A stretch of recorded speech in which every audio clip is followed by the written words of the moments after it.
अंदाज में उसको मांगना और चीज है। तो हमें जो इस चीज के ऊपर काबू रखना पड़ेगा कि हम वो वापस आए, क्योंकि हमारे माशरे के अंदर सबसे बड़ी खूबसूरत निशानी इस मुस्लिम माशरे की यही थी कि हम तमीज से बोलते थे एक दूसरे से, हमारा गुफ्तगू का भी अंदाज है। तो ईस्टर्न माशरा, ये ईस्टर्न कल्चर, इसको हमें खोना नहीं चाहिए हमारा था, चाहे उसमें कोई भी मज़ाहिब हो। तो आज के दिन मैं कहूंगी कि इसको सोचें, इस पर गौर और फिक्र करें। ये बहुत अच्छी सोच है। और इसके लिए हमने मैच के लिए दुआ की, दुआ तो जरूर करेंगे अपने मुल्क के लिए। मैं क्रिकेट की जीत की दुआ करता हूँ, इसमें इंडिया पाकिस्तान नहीं होता। करेंगे जी। अस्सलाम वालेकुम। हेलो हेलो हेलो, अस्सलाम वालेकुम। वालेकुम अस्सलाम, सब बखैर। सुबह बखैर जी, कौन बात कर रहे हैं? मैं शेरी खान बात कर रहा हूँ कराची से। शेरी खान जी, शेरी खान साहब क्या कहेंगे? आपको बहुत बहुत मुबारक हो जी आज का दिन और इतनी सारी खुशियाँ। Thank you so much and same to you and all your team एंड सब पाकिस्तानियों को और स्पेशली क्रिकेट टीम को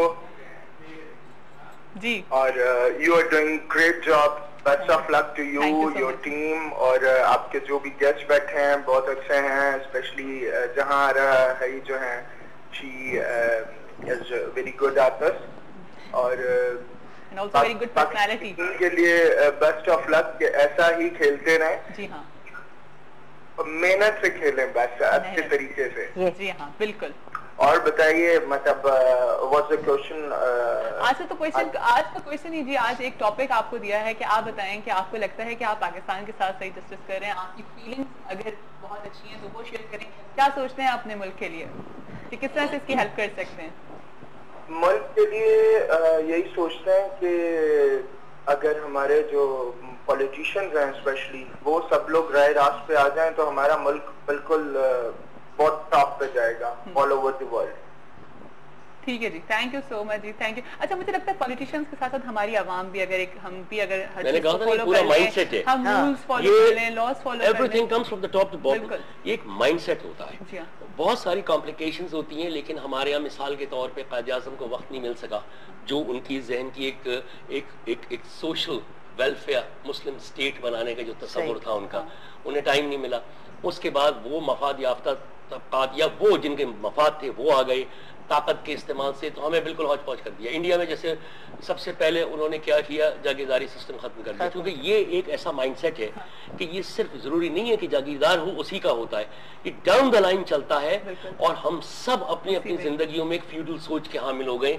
हर आदमी अपने घर में वो फिरौन बनता है, अपने दफ्तर में वो फिरौन बनता है, क्योंकि ये वो होता है कानून से अबव, यानी वो कानून उसका कहा हुआ वर्ड ऑफ लॉ होता है उसकी जागीर में। ये सबसे बड़ी अफसोस की बात मुझे ये, हाँ सॉरी बताइए, नहीं वो ये होता है, सॉरी इसमें ये चीज मैं सिर्फ दूं कि सिर्फ सोशल वेलफेयर स्टेट नहीं बन रहा था, इसमें सिक्योरिटी का बहुत एहसास था। जिस तरीके से आप अगर तकरीरें देखें कायद आज़म की, जो उन्होंने आर्म्ड फोर्सेस उस वक्त बन रही थी, उनको जो तकरीरें उन्होंने दी हैं कि जिस तरीके से ठीक है आप सर्वेंट्स ऑफ द स्टेट हैं, लेकिन सिक्योरिटी जो है बहुत अहम इशू है। तो आपकी नेशनल सिक्योरिटी भी है उसके अंदर, उसमें वेलफेयर भी है। सिक्योरिटी स्टेट बना दिया ना बाद में, तो उनको वोटों ने सिक्योरिटी स्टेट बना दिया बजाय वेलफेयर स्टेट के। देखिए देयर इज नो तजाद बिटवीन द टू। नहीं, वो हमने बनाया, सिक्योरिटी स्टेट तो अब बन गया, वो हमने बना दिया है। Actually there is no, I disagree, there is no तजाद between that. A welfare state also has to have national security as well, and national security also has to have welfare. तो ये इसमें तजाद नहीं है, ये दोनों चीजें लाजिम व मजलूम है। तो ये जब चलता है, और जो उस वक्त सोच थी इतनी ज्यादा, उसमें बीनाई थी, उसमें इतनी ज्यादा विजन थी कि उसके अंदर ये पूरा इनकम्पस था। हमने क्या क्या टुकड़े टुकड़े कर लिए इसके, और आपस में हमने लड़ना शुरू कर दिया उसके। अच्छा, आप भूल भी कह कि मैं क्या, हाँ ये कह रही थी मैं कि जहाँ तक एजुकेशन का ताल्लुक, अभी हम कह रहे थे ना कि जो फ्यूडल माइंडसेट ये है, आप ये गौर करके देखिए कि जो हमारे बहुत ही नुमाया फ्यूडल्स हैं, उनके यहाँ सब लोग बहुत तालीम याफ्ता हैं, वो अपनी लड़कियों को भी तालीम दिलवाते हैं और अपने लड़कों को भी बाहर भेजकर पढ़वाते हैं, लेकिन बावजूद उस तालीम के, बावजूद उस ट्रेनिंग के जो कि वो बाहर से या अपने यहाँ के स्कूलों से लेकर आते हैं, जब वो वापस अपने यहाँ जाते हैं तो उनका जहन जो है वो नहीं बदला होता। उनका जो रवैया होता है अपने मुजारों के साथ, अपने सबऑर्डिनेट्स के साथ, वो क्यों नहीं बदलते? खुद क्यों नहीं बदलते? खुद नहीं बदलते, उनको तालीम नहीं देते, जैसे आपने फरमाया। हाँ।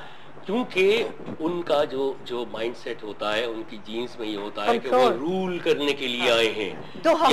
तो हमारे जो इस वक्त जिसे करता धरता हैं लोग, जो कि हमारी असेंबलीज में, हमारे पार्लियामेंट में बैठे हैं, जो इनके बड़े बैकग्राउंड्स हैं, और मैं उनको बिल्कुल ग्रज नहीं करती, मैं समझती हूँ कि इंतहाई अच्छी बात है कि उनके पास एक किस्म की ताकत है, एक फॉलोइंग है जिसको, और एक उनके पास एक आवाम का एक छोटा सा हिस्सा है जिसको वो यहाँ से वहाँ पहुँचा सकते हैं निहायत ही खूबसूरती के साथ। देखिए आप जिस तरह से वहीदा शाह का वाकया हुआ कि मजाल के आप एक और इंसान पे हाथ उठाएं, कुछ भी हो, आप तो यही तो मैं कह रही हूं, उसको गिरफ्तार करना। शहाबनामा में लिखा एक जगह कि जब वो डेप्यूटी कमिश्नर झंग के थे तो एक कोई जागीरदार से जमींदार साहब थे, उन्होंने अपॉइंटमेंट मांगा, साहब ने दिया, एज ए डेप्यूटी कमिश्नर बात हुई तो उन्होंने कहा कि सरकार मुझसे क्या ऐसी गलती हुई है कि आपने मुझे बिल्कुल खत्म करके रख दिया। उन्होंने कहा मुझे तो कुछ याद नहीं आ रहा, क्या किया?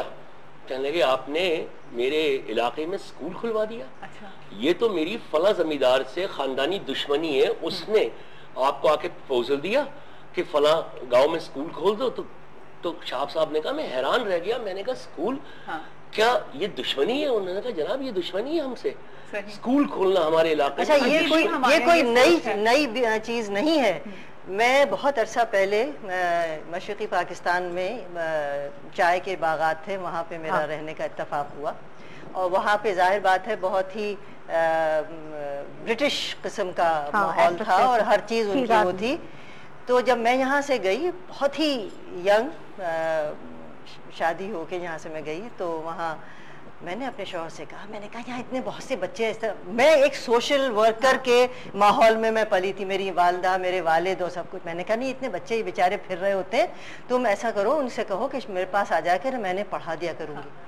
कहने लगी बीवी मेरी नौकरी ज्यादा अजीज है तुम्हें कि ये बच्चे अजीज। अच्छा, यानी कि तो वो that was part of the policy of the British कि जो यहाँ के बच्चे हैं उनको तालीम ना दिए। एक वाजबी सा स्कूल था जहाँ पे मुख्तलिफ औकात पे वो कौमी तराना वगैरह गा लिया उन्होंने या इस टाइप की चीज कर ली, लेकिन तालीम एज तालीम वो कहते थे you should not interact with the subordinates. Macaulay का वो लेटर, फेमस लेटर जो उसने पार्लियामेंट में लिखा था इंडिया सब कॉन्टिनेंट पे, उसने यही कि इनका कल्चर इतना मजबूत है और ये इतनी प्राइड लेते हैं हाँ कल्चर पे, सब कॉन्टिनेंट के लोग, नॉट मुसलमान हिंदू, सब कॉन्टिनेंट। हाँ, तो सबसे पहले इनकी प्राइड तोड़ने के लिए अपना कल्चर या अपनी सुपीरियरिटी इन पर साबित करनी पड़ेगी, ताकि इनके पास से वो प्राइड निकलेगी तो ये फिर हमारे लिए वो क्लार्क्स मशीन्स बनेंगे। सियासी शो जा रहा है ये जी और बहुत सीरियस हो रहा है, तो क्या ख्याल है? एक मैं भी थोड़ी सी घबरा रही हूँ, ये क्या हो रहा है? नहीं घबराओ मत, हम जैसे लोग जब बैठते हैं ना, नहीं मैं घबराने से बता दी, मुझे तो बहुत अच्छा लगता है। देखिए मुझे तो बहुत मजा आता है जब मैं अपने सीनियर्स के साथ बैठती हूँ, हमें बहुत कुछ सीखने का मौका मिलता है। कुछ लोग तो मुतफक्किरीन पाकिस्तान भी होने चाहिए ना। नहीं, लेकिन इस मौके पर मैं ये बात जरूर कहूंगी कि हम जब ये दिन मनाते हैं तो हम झंडियों के हवाले से, दावतों के हवाले से, एंजॉयमेंट के हवाले से ये सब काम करते हैं। कितने लोगों को, जो बच्चे हैं, जो बड़े हैं, उनको मालूम है कि करारदाद पाकिस्तान में क्या लिखा है? हुआ इसलिए मैंने अपना एक शो किया था पूरा एक मरतबा, और मैंने ये सजेशन दिया था कि इन दिनों पे खुसूसन जो स्कूल्स में हम छुट्टी कर देते हैं, हमारे बच्चे इस वक्त टेलीविजन पे ज्यादा बैठे होंगे, उसके बाद इंटरेक्शन कर रहे होंगे।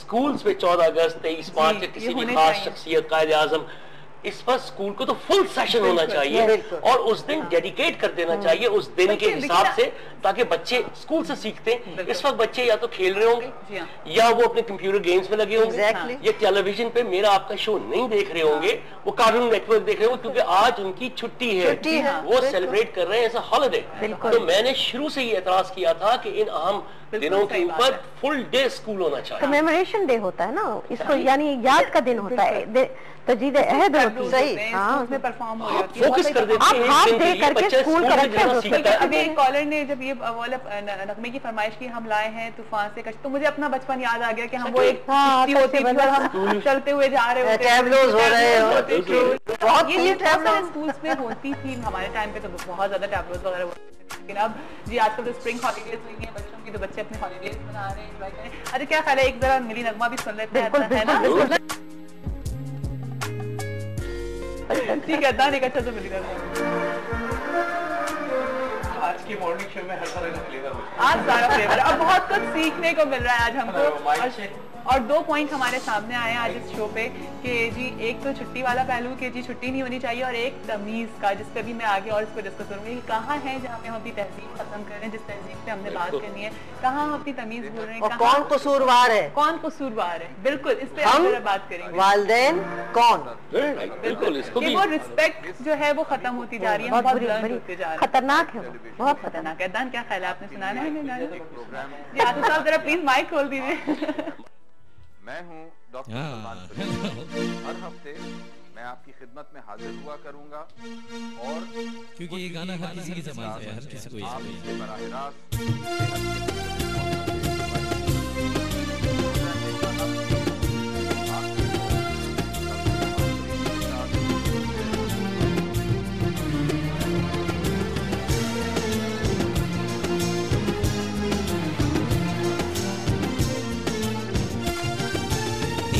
पाकिस्तान है, ये मेरा पाकिस्तान है, तेरा पाकिस्तान है, ये मेरा पाकिस्तान है, इस पे दिल कुर्बान, इस पे जान भी कुर्बान है, ओ इस पे दिल कुर्बान, इस पे जान भी कुर्बान है।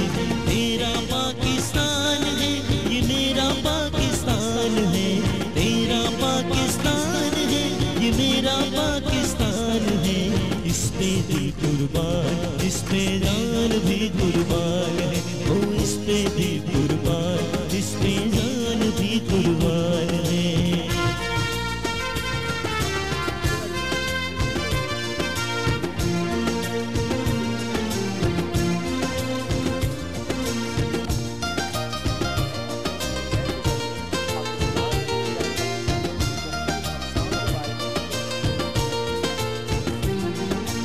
इसकी बुनियादों में है तेरा लहू मेरा लहू, इससे तेरी आबरू है, इससे मेरी आबरू,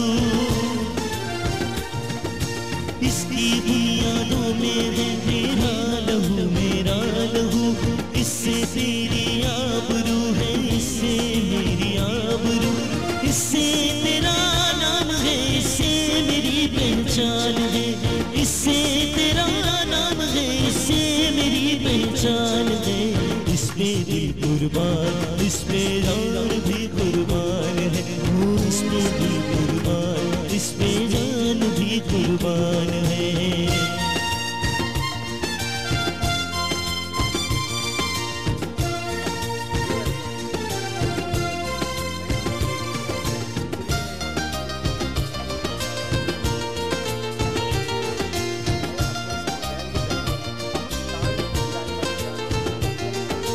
ये मेरे कायद की जीती जागती तस्वीर है,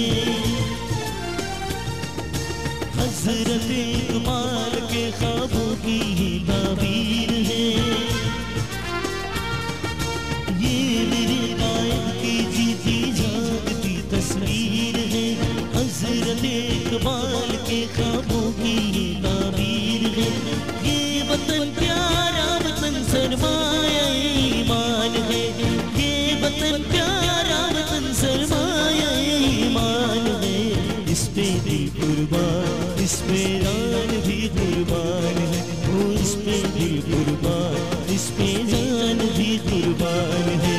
तेरा पाकिस्तान है, ये मेरा पाकिस्तान है, तेरा पाकिस्तान है, ये मेरा पाकिस्तान है, इस पे दिल कुर्बान, इस पे जान भी कुर्बान है, ओ इस पे दिल कुर्बान, इस पे जान भी कुर्बान है, ओ इस पे दिल कुर्बान, इस पे जान भी कुर्बान। अच्छा जी इशारा करेंगे कि एक और इसका अंतरा गाया जाए, एक और शेर गाया जाए, इनके लिए रिपीट करते हैं आप सब लोगों के लिए।